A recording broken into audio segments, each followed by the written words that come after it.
Satish sir, जैसा आपको पता है कि सीबीएसई ने अपनी बोर्ड शीट की तो डेट रिलीज कर ही दी है जी सर। और प्रैक्टिकल वाइवास की भी जो डेट रिलीज कर दी है। तो बहुत सारे स्कूल्स में, जैसे मैं एज अ गेस्ट लेक्चरर जाता हूँ प्लस अपने ट्यूशन क्लासेस लेता हूँ, तो सारे बच्चों के मन में ना एक फियर है कि सर जो एक्सटर्नल टीचर्स आते हैं वाइवा के लिए स्पेशली, तो वो किस तरह के क्वेश्चंस पूछते हैं। तो बच्चे बहुत डरे हुए हैं इस चीज के लिए। तो मैं ये चाहता था, जो आपके साथ मैं डिस्कशन कर रहा हूँ, कि हमारे पास ना कुछ कॉमन क्वेश्चंस होते हैं। आपको 30 ईयर्स का एक्सपीरियंस है, बहुत सारे कॉमन क्वेश्चंस होते हैं जो नॉर्मली स्टूडेंट्स को इस टाइम बहुत ज़रूरत है। तो जैसे मैं जब स्कूल्स में जाता हूँ एज ए एक्सटर्नल एग्जामिनर, तो हम नॉर्मली बच्चों की फाइल देखते हैं। सबसे पहले बच्चे ने किस कंपनी पर फाइल बनाई हुई है, हम उसके क्वेश्चंस पूछते हैं कि आपने फॉर एग्जांपल आईटीसी पे बनाई है, तो आईटीसी कंपनी की फुल फॉर्म क्या है, नेचर ऑफ बिजनेस क्या है उस कंपनी का, और उसका जो भी सीईओ है या डायरेक्टर। पहले तो हम कंपनी का पूछते हैं। सेकंड जो हमारा क्वेश्चन होता है वो ये होता है, जैसे सीबीएसई ने बताया है कि आपको फाइनेंशियल स्टेटमेंट के टूल्स यूज करने हैं, तो मैं सेकंड क्वेश्चन बच्चों से पूछता हूँ कि सर टूल्स कौन कौन से होते हैं। जैसे 4 टूल्स होते हैं, कॉमन साइज हो गया, कंपैरेटिव स्टेटमेंट ऑफ P&L हो गया और बैलेंस शीट। तो इनमें से कुछ भी बच्चे ने 2 टूल्स यूज किए होते हैं प्रोजेक्ट फाइल में। उसी से रिलेटेड फिर मैं कुछ क्वेश्चन पूछता हूँ कि रेशियोज के फॉर्मुलेस क्या होते हैं, कैश फ्लो में कितनी एक्टिविटीज होती हैं। तो ये होता है सर एक जेनरिक, कि आपने प्रोजेक्ट से रिलेटेड बातें पूछी। फिर आ जाता है कुछ क्वेश्चन स्पेसिफिक होते हैं, टीचर ओरिएंटेड होता है। जैसे कोई टीचर ऐसा पूछता है कि इंटरेस्ट कवरेज रेशियो का फॉर्मूला क्या होता है। मैंने देखा था एक स्कूल में टीचर ने पूछा था कि बिब्लोग्राफी जो होता है, बिब्लोग्राफी की स्पेलिंग क्या होती है। तो ये ऐसे कुछ क्वेश्चंस आते जा रहे हैं। करंट रेशियो की आइडियल रेशियो क्या होती है। कुछ क्वेश्चंस ऐसे होते हैं पेट क्वेश्चंस, जैसे कैश फ्लो में डेप्रिसिएशन का ट्रीटमेंट क्या होता है, ऑपरेटिंग एक्सपेंस होता है एंड नॉन कैश एक्सपेंस होता है। एक क्वेश्चन जैसे मैं आपसे डिस्कस कर रहा था, आपने बताया बैंक ओवरड्राफ्ट। तो बैंक ओवरड्राफ्ट एक बहुत इंपॉर्टेंट क्वेश्चन है कि बैंक ओवरड्राफ्ट कैश फ्लो में किस एक्टिविटी में जाता है। जी जी जी। आइडियल रेशियोज क्या होती हैं। तो ऐसे आप भी सर मुझे कुछ क्वेश्चन शेयर कीजिए। वरुण सर, अगर मैं एक्सपीरियंस की बात बताऊं, जमाना अब चेंज होता जा रहा है। आप भी देख रहे हो सीबीएसई 10 साल पुराने जो क्वेश्चंस पेपर देखते थे आप, और आज के क्वेश्चंस पेपर में काफी ज्यादा बदलाव आ गए हैं। Correct correct. अगर हम इस बदलाव को एक्सेप्ट नहीं करेंगे तो हम बच्चों को पढ़ा नहीं पाएंगे। तो सबसे पहले मैं सभी टीचर कम्युनिटी को ये कहूंगा कि अब जिस हिसाब से सीबीएसई का ट्रेंडिंग है, जैसे कि पीवाईक्यू है हमारे पास, अब सीयूटी का एग्जाम होने लग गया है जिसमें एमसीक्यू आ रहे हैं। तो मैंने ये ऑब्जर्व करा कि बच्चा आज की डेट में वाइवा तो ठीक है, एमसीक्यू भी नहीं कर पा रहा है। बिल्कुल राइट। और ये एमसीक्यू जो हमारे आ रहे हैं, जो ये वाइवा हम ले रहे हैं, इसमें भी बड़ा यूजफुल होगा। Correct correct. तो मैं बच्चों के लिए अगर मैं अपना आपको एडवाइस दूं तो मैं ये कहना चाहूंगा कि मैं शुरू से बात करूं। जैसे कि हमारा जो वाइवा वाला पोर्शन है वो बुक 3 से बिलोंग कर रहा है, और उस किताब का नाम है एनालिसिस ऑफ फाइनेंशियल स्टेटमेंट, यानी कि वित्तीय विवरणों का विश्लेषण कर।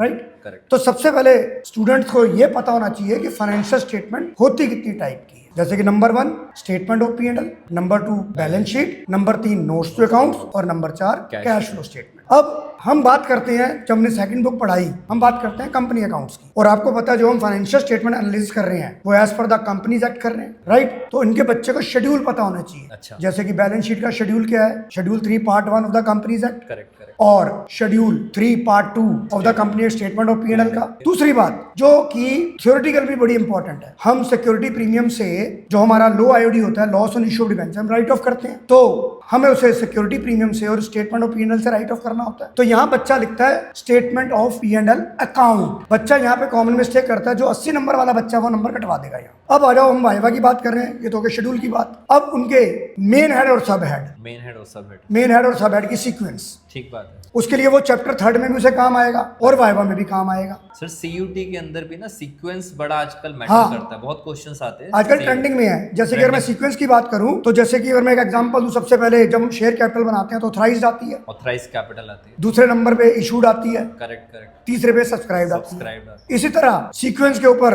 कंपनी अकाउंट में बहुत सारे क्वेश्चन है, पर हम वाइवा पे मेन चलते हैं क्योंकि मेन तो वाइवा है। वो चीजें तो हम बाद में भी डिस्कस कर लेंगे। जैसे मैंने एक जगह देखा था सर, करंट असेट्स का पूरा सीक्वेंस पूछते हैं कि करंट असेट्स में पहले करंट इन्वेस्टमेंट आती है, फिर इन्वेंट्री, ट्रेड रिसीवेबल, तो पूरा सीक्वेंस ही बच्चों को। अब मैं इन्वेंट्री की, आपने मेरे से बात करी, तो वाइवा में क्वेश्चन उन्होंने रेशो के फार्मूले पूछ लिए। तो वहां पूछा कि भाई आप करंट एसेट्स के अंदर एक आइटम आती है इन्वेंट्री, उसमें से आप कौन सी 2 आइटम माइनस करते हैं। The answer is loose tools and stores and spare. दूसरा आपसे क्विक रेशो के 2-3 अदर नाम पूछ लिए, जैसे कि acid test ratio, liquid ratio और क्विक रेशो। और वहां पे करंट एसेट्स में हमने 3 चीजें माइनस करी, पूरी की पूरी पूरी इन्वेंट्री, दूसरे नंबर पे प्रीपेड एक्सपेंसेस, तीसरे नंबर पे एडवांस टैक्स। अब सवाल एक्सटर्नल ने पूछा कि हम लिक्विड एसेट निकालते वक्त करंट एसेट में हम क्यों माइनस करते हैं? The answer is because these three items are not easily converted to cash.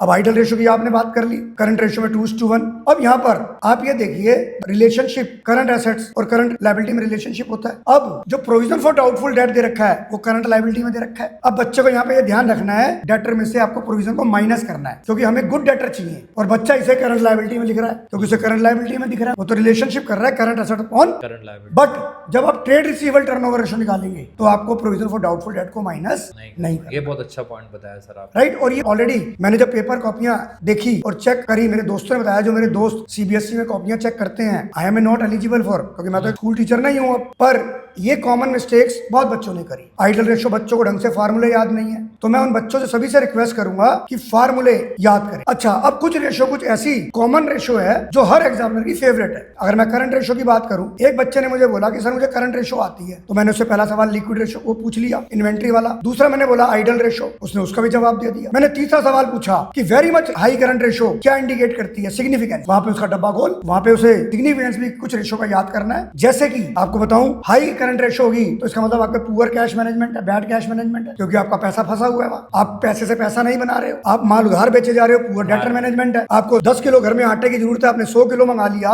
तो पूरी इन्वेंट्री मैनेजमेंट हो गई। सर रेशियोज के अलावा अगर हम जैसे कैश फ्लो की बात करते हैं, तो कैश फ्लो में मैंने नोटिस करा है कि एक तो प्रपोज डिविडेंड का ट्रीटमेंट नॉर्मली सब टीचर्स पूछते हैं।